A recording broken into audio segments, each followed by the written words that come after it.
Welcome to Reimagining the Internet from the Initiative for Digital Public Infrastructure at the University of Massachusetts at Amherst. We're talking to researchers, techies, activists, academics, and journalists about what's wrong with the Internet and how to fix it. I'm your host, Ethan Zuckerman. Hey everybody, this is Ethan Zuckerman. Welcome back to Reimagining the Internet. I am thrilled to have with us today my friend Brandy Zadrozny. Brandy is a celebrated reporter at NBC News. She's doing some of the very best work out there, understanding internet culture as a whole, and particularly mis and disinformation. She is the creator of the recent and wonderful Tiffany Dover is Dead podcast, formerly a librarian affiliated with our friends over at the Shorenstein Center at Harvard University. Really one of the smartest people out there thinking about the world of mis and disinformation. Brandy, it's so good to have you with us. Well, thank you for having me. I'm a big fan of the pod, and that introduction is a lot to live up to, so we will see. I feel very, very confident that you are all that and more. Let me jump right in. Who is Tiffany Dover, and is she really dead? Tiffany Dover is not dead. I'll say the most important part first. Tiffany Dover is a very alive woman. She's a nurse manager, so she's in charge of nurses in Chattanooga, Tennessee. And she got the vaccine on December 17th, 2020, with a lot of other first responders and doctors and nurses who were really the first people to get the vaccine. When she got it, she passed out shortly after. Because this was being live streamed, the whole world saw it. And the people that were watching the live streams weren't necessarily people who were all rooting for the vaccine. So a lot of people saw her faint on live stream. And then it's sort of that one moment, just her fainting, even though she got right back up and said, "I'm fine, this happens to me a lot," she became the canary in the coal mine for a lot of people who use her one faint to sort of suggest that the vaccine isn't safe or that it's caused widespread death and injury.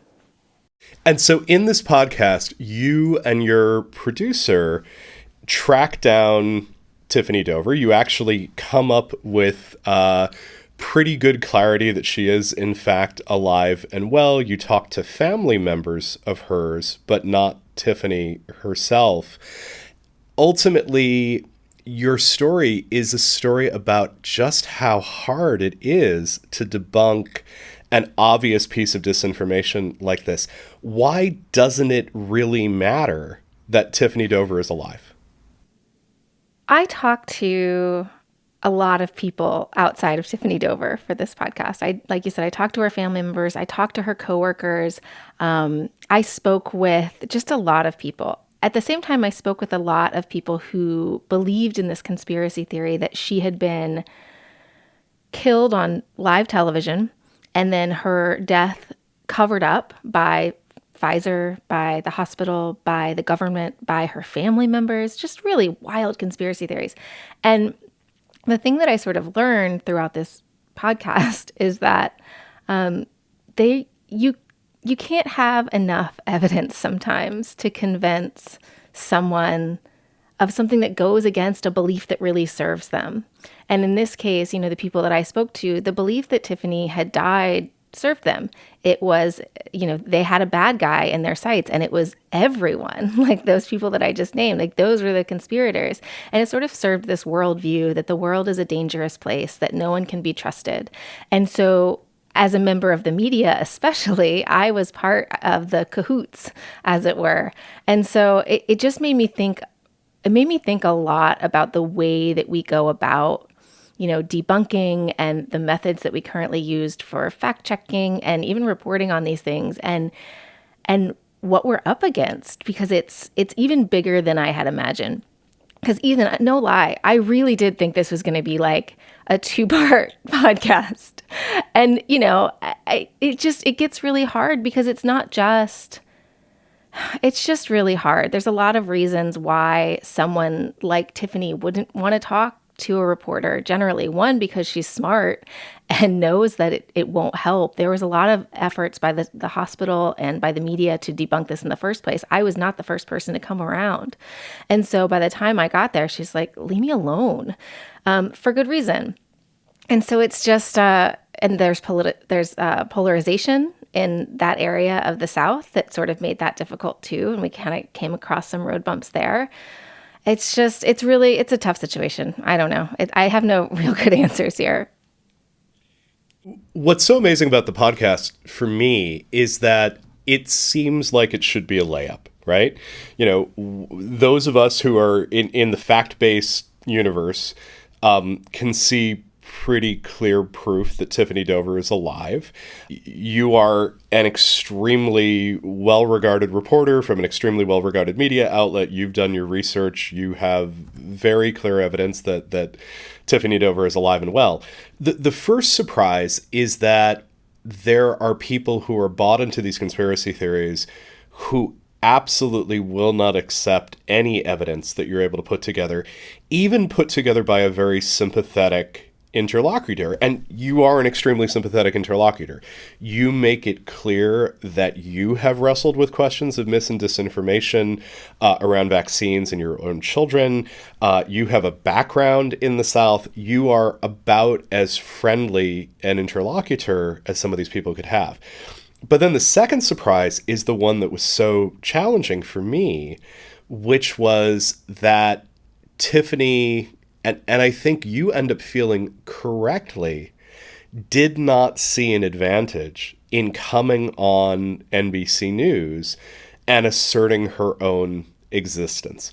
Walk us through that. Why does Tiffany Dover, or as far as you can tell, why does Tiffany Dover conclude that there is no advantage for her in taking advantage of NBC's platform to demonstrate her own existence?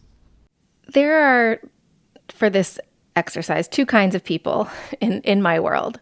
And it's people like Amanda in the third episode, who Amanda was a woman who tragically lost a 2-month-old child for no good reason. And her baby died unexpectedly. And what had happened was that people on the internet, anti-vaxxers, what they do is when they see a story of loss, they will often work backwards in that person's social media history to find some example of how, when a baby dies of SIDS, that the vaccines cause SIDS. So another picture of the mother saying, I vaccinated my baby today, or had our shots. And they put those two things together, meme them into a narrative that means A caused B, vaccines caused death. And this is what happened with Amanda. She had posted months earlier that she had been vaccinated as a pregnant woman, and she was really happy about that decision. It was a good decision. She works with data, and so she's just very data-driven and smart, and public health focused. So she had all this sort of evidence as they saw it. And so they memed into existence the conspiracy theory that her baby was somehow killed by her getting the vaccination. And this was Amanda McCulloch from DC. And I talked to her in episode 3, and she said, this is my story. I won't have my story taken from us. I won't have the memory of my child taken from us and bastardized in this way by conspiracy theorists on the internet who want to promote a narrative that vaccines are dangerous, because it's very important to her that people have correct information. It's the facts are important to her. And all I can guess is that And to be sure, being on the podcast invited more scrutiny, she got harassed more for being on the podcast. But for her, the scales tipped in the direction of, this is important to me. This lines up with my value system. And taking back that power made her feel better. It was part of her grief, all of these things together. I have not talked to Tiffany. I can only assume from talking with her family members that she put talking to me on a scale, the same scale that we all make decisions, and said, I don't think that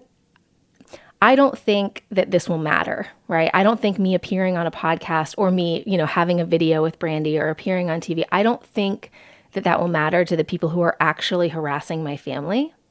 And the idea that it might make it worse tips any scales in the direction of I want my family and myself to be secure in my life. And Tiffany is not a person like Amanda who is constantly tweeting about public health, and that's like number one on her list of priorities. We know public health is clearly a priority as she's a COVID nurse during COVID. Like she cares, like we're not saying she doesn't care about people or care about public health. She does, but it's her story and she wants her story to be hers and not ours. And there's literally nothing I can do about that, although it makes me feel crazy because, and I'm not just saying this, I feel like I do have a track record with people that when, the former QAnon guy who's found himself at the Capitol steps, or Amanda, or the woman who lost her baby to free birthing communities, rabbit holes, like when I can talk to these people and tell their stories, I feel like there's such power in that, not only as a narrative for truth and for understanding the way these platforms work, but also I see it with my own eyes, the power that someone can get from telling their story in a public arena and sort of taking that back from the people who are talking for them. And I'm just bummed that I couldn't do that with this case. I found myself listening to the series. I've listened to it twice. It's brilliant. It's wonderful. Good. People should spend their time with it. It's really an excellent piece of work. I found myself while listening to it thinking about Lenny Posner. Posner's son, Noah, was one of the children murdered at Sandy Hook. And Posner and his family found themselves really in the crossfire of some of these very brutal conspiracy theories from Alex Jones and the InfoWars community. Posner is one of those individuals who, like the friend you were just telling us about, decided to fight back. And Posner has sued Jones. He has gone on an incredibly aggressive campaign to use copyright law to pull down many of these Disinfo videos by asserting copyright over his son's image and his image that get used within these. What I found myself sort of thinking was how incredibly rare that is. There are, at this point in the U.S., so many parents of children who have been killed in school shootings. It's hard to think of others like Posner who've sort of become activists around this. I think similarly, if you put it in that context, it makes perfect sense that Tiffany Dover would look at this and essentially say, if the choices are, I can either dedicate the rest of my life to overturning this piece of disinfo, or I can functionally disappear from the internet. Disappearing seems to be the best bet. Is there a third path, Brandy? Are there cases where people find themselves the victims of these conspiracy theories?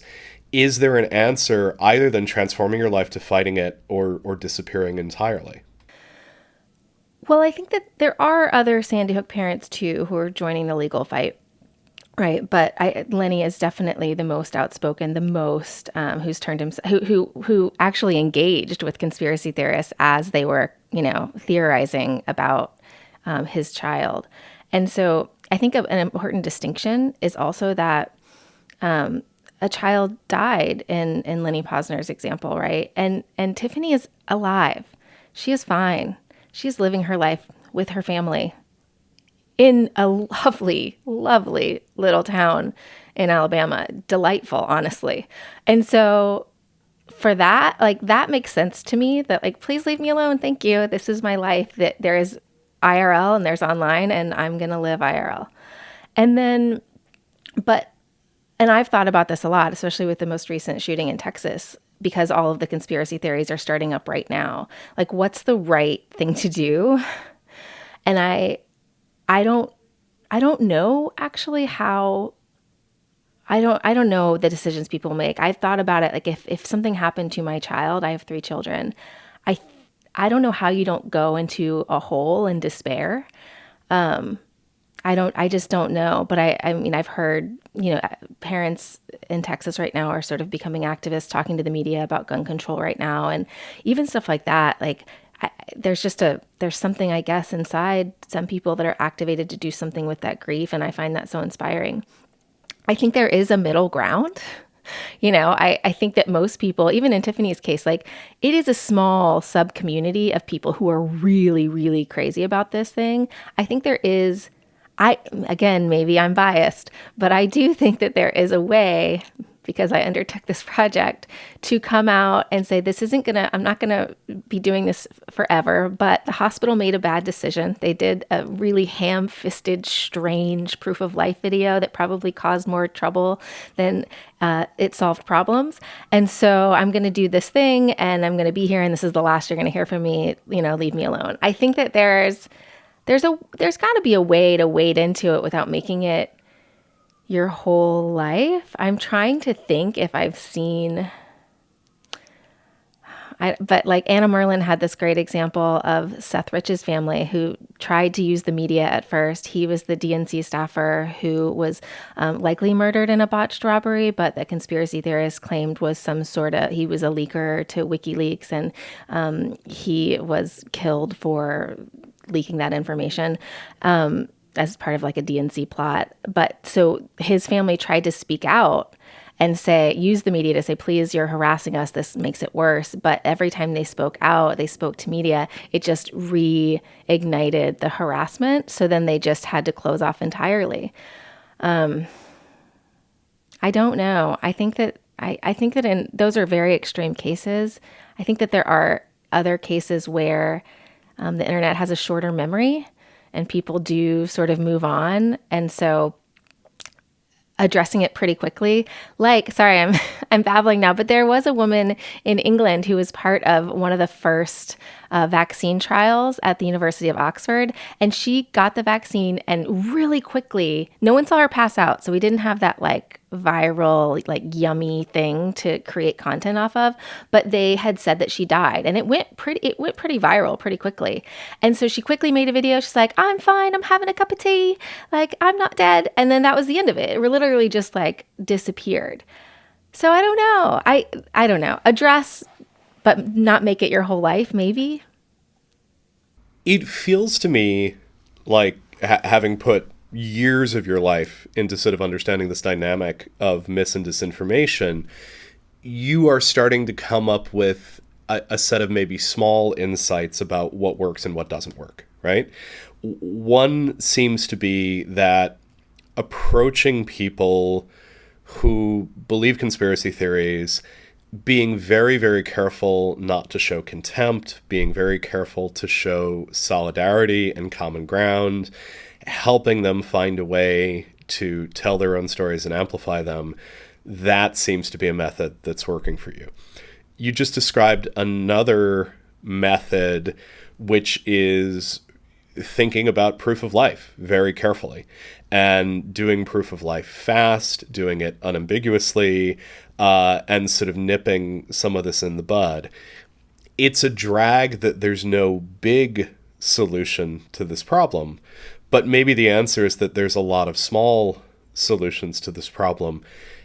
Do you think there's a larger systemic approach to mis and disinformation? Is there something the platform should be doing? Is there something, big broadcast networks like NBC should be doing to do a better job with responding to situations like this one? So 2 parts, right? The first is that I think we're learning that, we think of it as main character syndrome, that none of us are safe from being thrust into the middle of a wide-reaching conspiracy theory that affects our real lives immediately. And so I think it's wild that there are so many places, news organizations included, that haven't thought about this yet and are still sort of thinking as safety and security in an offline way only. And so, the hospital, for example, there's security all over. There are barriers to get in, there are access, but the social media strategy relies on a couple of PR folks when it has a lot of influence on a real person's life and the hospital's life. They're still they still have to they just unprivated their Twitter account, a hospital.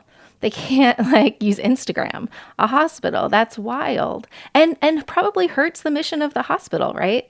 And so I think it's what we're learning is that from police precincts to hospitals to news organizations to daycares to public schools, whatever to colleges, which are a little bit ahead of the game for good reason, but they need to be prepared for what happens when a conspiracy theory comes for one of your own and have a system in place that they know what to do or the set of steps to begin to take. And that's just incredibly important and would solve, I think, a lot of issues. If you had somebody who understands the internet at some of these places and understood digital security and just sort of lock down, private accounts, come up with a way to react that has been well thought out and, again, is do an AMA. I don't know, but figure out a way of the internet to respond to a problem on the internet and not, grab the usual suspects of the local news and do weird videos to respond. But then the second thing is not only do does individual organizations need to have ways to react, but I think a really helpful thing is smaller groups, people sort of getting together to decide how to support each other in their communities. So the good one that I looked at was around doctors and nurses who are starting to protect themselves with these organizations like Shots Heard Around the World. I think I got that right. But it's a community of doctors and nurses who are also responding to misinformation and disinformation in real time because they are a very trustworthy source of information. And so they're doing the internet. They're going online and making, reaction videos to misinformation, or they're going on and saying, okay, this new study came out. Here's what it says, instead of waiting for a bad actor to, misinterpret a study. They're doing it for their community themselves. And I draw a lot of lessons from that. And I've just been thinking about that recently because, a key tenet of mis and disinformation is one that Steve Bannon so eloquently put, which is flood the zone. Right. Flooding the zone with shit. And so, and Kate Starbird uses an analogy of throwing spaghetti at the wall, right? It's this idea that the narratives don't actually matter. You just put as much into the place as possible. And then, eventually there will be this sort of feeling of mistrust, this idea that I just can't trust this institution, whatever it is. And so the reverse of that is true too, right? The doctors and nurses that I spoke to that are creating these videos, they're not trying to convince anyone of anything. They're truly not. They're we're just putting reliable, quick, true information out. And so eventually maybe people will wander into these communities. Maybe this will become their community. They're literally flooding the zone with good stuff and building communities, not in a specifically targeted way, but in a way that might drown out the zone of shit, right? And I think I get a lot of hope and inspiration from that too, because it feels like it makes sense to me. There's two amazing ideas in there. I think the second one, which I'm going to call flooding the zone with positivity, this is something that is really hard, for instance, for academics to do. We are, by very nature of our work, slow. We encounter something, we really like to sort of bat it around a little bit. Our processes are such that it can take anywhere from 6 months to 2 years to get something out. And of course, what we're realizing is that in many cases, we probably want to be out there in a couple of minutes or a couple of hours saying, I've read this, this is what I think about this. So that's an enormous shift. Public health is perhaps on the leading edge of this. They also want to take their time and be careful. One of the things that COVID has really told us was that you just can't take that much time. You have to find some way to be closer about it. The second idea that you put out there is really profound, I think, which is that we think about the security of our physical spaces, we think about the security of the people in our lives, and we tend to think of it in physical terms. Increasingly, that security is digital as well.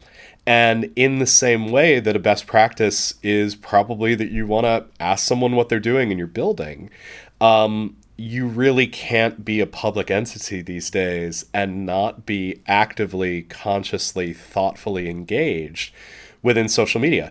You may not like it, but you probably also don't like the fact that you have to lock your doors at some point. It is an essential aspect of these things. Last question for you, Brandy. You work so hard on topics that are often so toxic, so frustrating. For people who have the privilege of listening to this podcast, you can sort of hear both your enthusiasm and positivity, but also the ways in which it gets challenged by heading down to Alabama again and again and not getting to meet with Tiffany Dover. What is it that allows you to keep working on this beat and not lose your mind? Who's to say I haven't? I play the ukulele. I just started. It's really fun. I love my children so much, and they're so delightful. I'm married to someone who's completely offline, which is, I highly recommend it. So he just does not care and doesn't understand like the stuff that, fills my day, which is great. So compartmentalizing is really great for my mental health. But I think what you hear, the podcast is a really, really good, until the end, it's a really, really good look into the way that I report. It's really, really like, that is the way that I report a story from soup to nuts.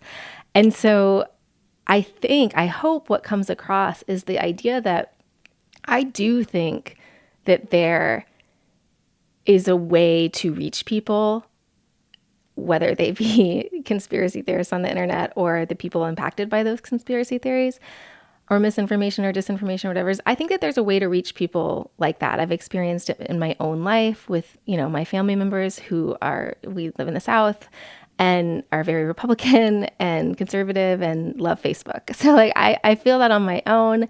And I feel that with each person that I meet, I can make some kind of connection. And I do think, and I see the result of my work, which often is people saying, I never thought that when I shared something like that on the internet, it could impact someone. And I feel really badly about that. And I'm not going to do that anymore.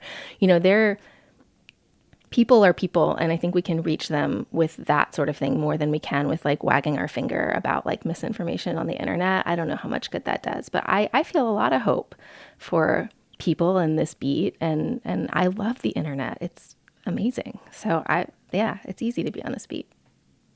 Brandy Zadrozny, NBC News, an absolute must-read reporter on issues of mis and disinformation, internet culture, creator of the Tiffany Dover is Dead podcast, which you really have to go out and listen all the way through.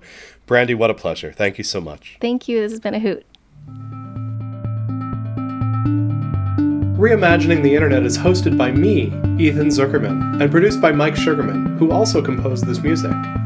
Follow us at publicinfrastructure.org to learn more about what we're up to at the Initiative for Digital Public Infrastructure, and please subscribe to this podcast wherever you're listening to it.